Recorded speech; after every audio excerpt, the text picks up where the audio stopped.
Well, good evening, this is Houndog Steve, wishing you a very pleasant evening. And I thought I'd do a bit of a catch-up and a vlog. I did an earlier video today, which you can take a look around the apartment and the garden and what's been going on there. But I just thought I would talk a little bit about what is sort of going on in general and why I decided to basically pull up stakes. My home was perfectly adequate. I had a great garden in the backyard, a survival garden. I was working towards being completely independent. I had a business which was, up until about a year ago, was pretty successful. And within the space of 2 months, I decided to sell my house, pull up stakes, and move up to Halliburton. And I think that the situation from here on in, as far as the situation that we're in, because we can't name that because YouTube doesn't like that, is going to get a whole heck of a lot worse from here on in. Now, actually, on that serious note, I'm going to break away into a little bit of a lighter note and firstly say thank you so much for being here and joining me on this journey. And also what I've done is, because I no longer need to earn revenue from YouTube, I have disconnected my Adsense, and I do not put any ads on my videos at all. So if you're seeing an ad right now, it is because YouTube, and this is what I've heard, is that they can put ads on unmonetized videos and videos that they have deemed inappropriate and so on and so forth. Completely duplicitous. This is another symbol of the situation that we're in, where these people can make those kind of decisions where, they can blacklist your video for advertising so you don't make any money, but they get to put ads on your video. I mean, this is so corrupt at every level, it's unbelievable, and it's all just part of the same situation. I just saw a video today of a protest, a lockdown protest in Toronto. Not a word on the mainstream media, not one single word. No Canadian news media station, except for one, an independent called Rebel News, and they were the only people who were reporting on the 25,000 odd people protesting in Toronto. So what can I say? This agenda is much bigger than most people think it is, and this last year has been basically to soften you up. The gaslighting that has been going on is to psychologically soften you up for what is about to come during the course of this year. And I'm going to link below a video, a really nice video, well done. It's about 8 minutes long, and it is about mass psychosis and how that occurs and how many times it has occurred in the past, and that it is indeed happening right now. And mass psychosis or gaslighting is not the same as being tricked or misled. This is a deliberate unhinging of people's minds, and so you are going to start seeing people do the bizarrest things. And just a little thing the other day, but I thought it was so strange. I was in a Tim Hortons drive-through, and behind this guy, and all of a sudden this pickup truck, I see his reverse lights go on, his backup lights go on, and he starts backing up towards me. Then he stops, pulls ahead. There is a huge gap between him and the person in front who is ordering. And I mean like 2 or 3 car lengths. Normally it's a procession, it's a lineup. He moves forward, I pull forward. Next thing you know, he's got his backing up lights on. And the fact that he rolled back should have told him that there was space between him and me. But next thing you know, he's doing this in his back window, like back off. It's like, what are you talking about? It's a lineup, buddy. I'm maybe 2 feet off your bumper, just like the guy behind me is 2 feet off my bumper. But of course, I'm not even looking behind me. All I want to do is get my coffee and get the hell and gone. But here's this guy. It's like, that's the kind of strange behavior you're going to see. That and much worse. because people are going to start losing it. I'm seeing more and more and more people now getting frustrated at the inconsistency of the rulings throughout this lockdown. Also with the inoculations. Wow, I mean, just the information going backwards, and this is from the mainstream media, the blood clots, all the rest of it, the inoculations that have been to no longer being used because they're too risky.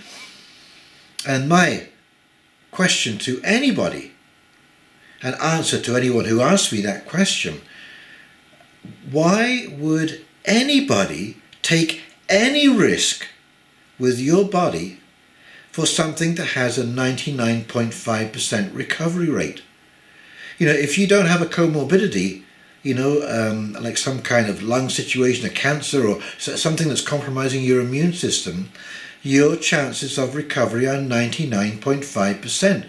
All you're going to get is a couple of weeks of feeling pretty lousy. That's it. When have we on this planet ever been a stranger to this kind of stuff? So why would you take that risk? Any risk. To me, there is no risk that's worth it. And of course, the other thing is that if you go onto the websites of Big Pharma and you look up the trial dates of all of the things that are happening right now with these inoculations, and this is every single one, the trial is not done until 2023. You are part of the trial. I don't know if you realise what that means, but there is no insurance company who's going to cover you for any kind of damages because you voluntarily took an experimental drug. And that's the long and the short of it. The other thing is that because this is a vaccine that changes your DNA, you are no longer a natural product. And don't think there are people out there who want to patent you and own you.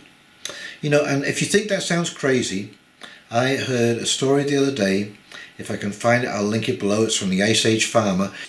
And it was about using spores to track food around the world. Because spores are incredibly hard to destroy. They're incredibly persistent. You can burn them, you can do anything you want to them, and they're going to survive. So you could actually put a spore on coffee beans coming from a particular region and a particular field. They can be shipped, sold, purchased by the end user, ground, drunk, and when you go to the washroom, if you collect that pee, you can pick up that spore and you can tell what field that coffee that you just drank came from.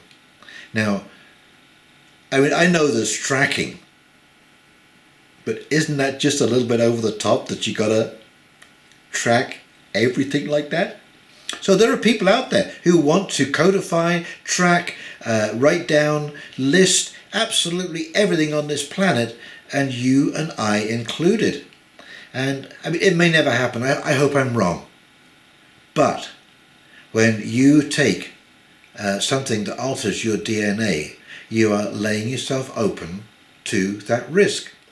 So firstly, you only have a 0.5% risk of having something serious happen from catching this flu.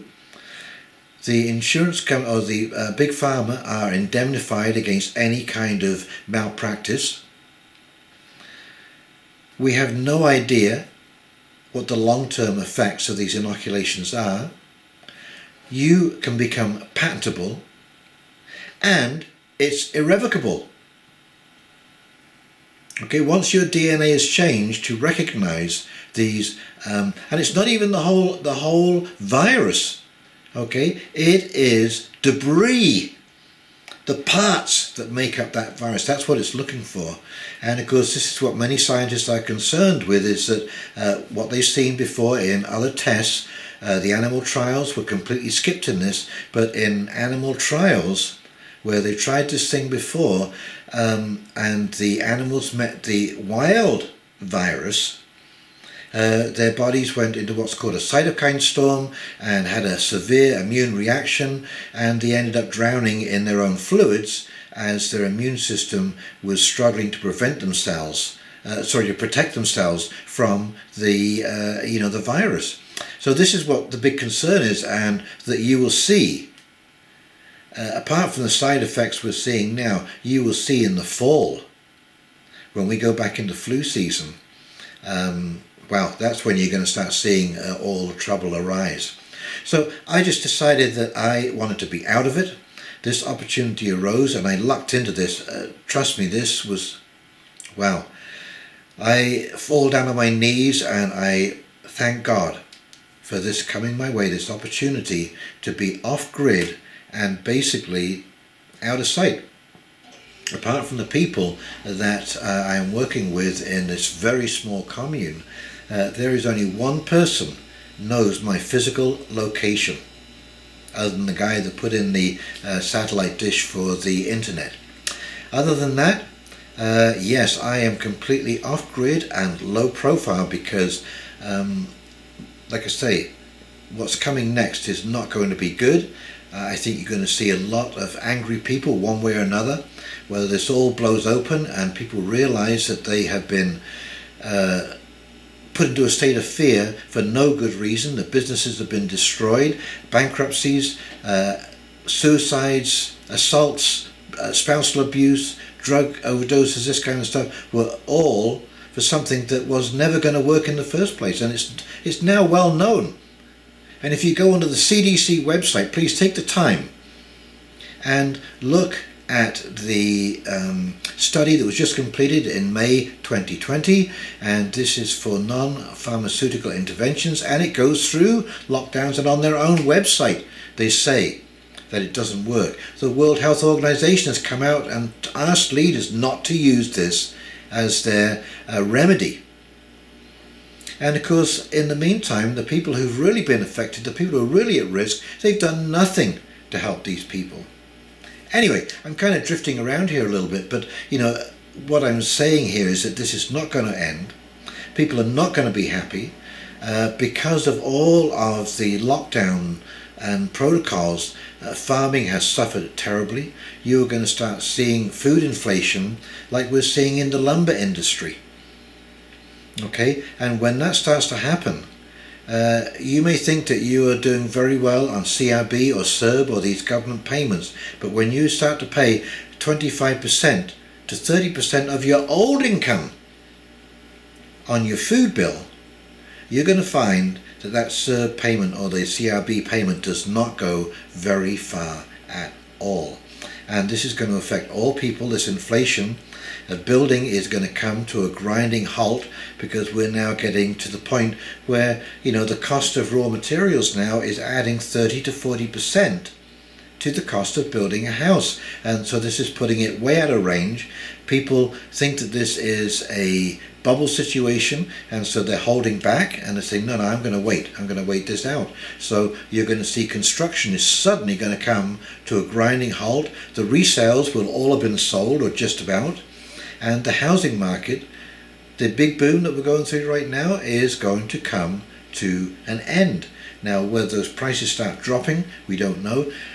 One of the things that I've been talking to people about, now I know this is going to be a bit of a long video because I'm going on a bit, but this is an interesting aspect that you might want to consider, and that is your property taxes. My house that I just sold, the last MPAC, that's the Property Assessment Corporation, my last assessment was $153,000, and my house just sold for 2.5 times that. Well, all of the other properties around me, the price that my house sold for, and my neighbour's house had just recently sold for a little higher than mine, will affect all of the valuations of the houses around me. So you can expect your property taxes to roughly double, because your property tax is based on your assessed value. Okay, so can you afford your property taxes to double? that's a big step in 1 year, plus whatever the municipality adds on through their mill rate. We usually get about 2.5 to 3%, depending what's happening in the municipality. They try and keep it to so-called inflation. But yes, you're talking about a serious jump in property taxes, and that is going to have a big effect on people's lives. And you wonder why people start eating dog food? There you go. Now you know. Now you know. Or why hunting. I think hunting is going to come back in a hurry. And that's why, again, I'm glad I'm out here, because I can do a little hunting. You know, I've seen squirrels and chipmunks, and haven't seen any deer yet, but I know they come through here because I've seen signs of them. So, you know, I think you're going to find people are suddenly going to find the will to go out there in the bush and start stomping around on a cold fall day to get themselves some venison. So that's why I moved. Even having a survival garden, and some people mentioned on my videos about my garden that what happens when raiding starts, and that is going to be an issue in any built up area. And as I said, on this property, I have a natural defense that completely circles this entire property except the driveway, in the form of blackberry canes. And don't underestimate. You try and walk through a blackberry stand and you will see how tangled and wrapped up that you will get. Okay, so that means the driveway is the only entrance onto this property. And sure, I have to start again. I'm going to have to rebuild all of my raised beds, but I don't think there's going to be too much raiding going on here. And if there is, well, as I said, there is a group of us. There's 6 of us all together. And so between the 6 of us, my dog and Vigilance, you know, we can stay up 24/7, 3 on each property, and do shifts and monitor the garden, just in case that needs to be done. And so thank you for the people who gave me the heads up on that. So there's many good reasons for getting out of built up areas in what, as I say, I think that even if they threw up their arms at the politicians and the elite and said, oh, well, sorry about that. Yeah, it was a big mistake. We shouldn't have done that, and let's go back to normal. Well, you know what? Things have been so disrupted. This has gone on for over a year now.